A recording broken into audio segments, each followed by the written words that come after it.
Hindi maikakaila na nasa mga huling araw na tayo sapagkat nasusulat sa pangalawang aklat ng Timoteo chapter 3 verses 1 to 5. Ngunit unawain mo ito na sa mga huling araw ay darating ang mga panahon ng kapighatian.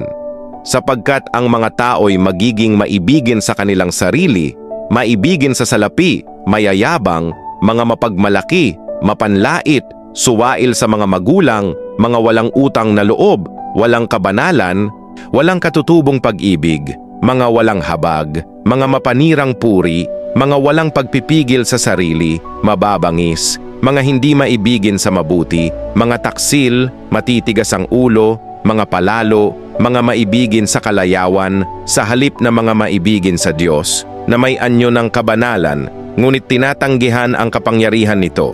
Lumayo ka rin naman sa mga ito. Nangyayari na ang mga palatandaan, kaya kapag napapanood mo ang videong ito, tanggapin mo na si Kristo sa buhay mo bago mahuli ang lahat dahil wala ka ng pangalawang pagkakataon pa kapag nadatnan kang wala kang relasyon sa Kaniya. God bless.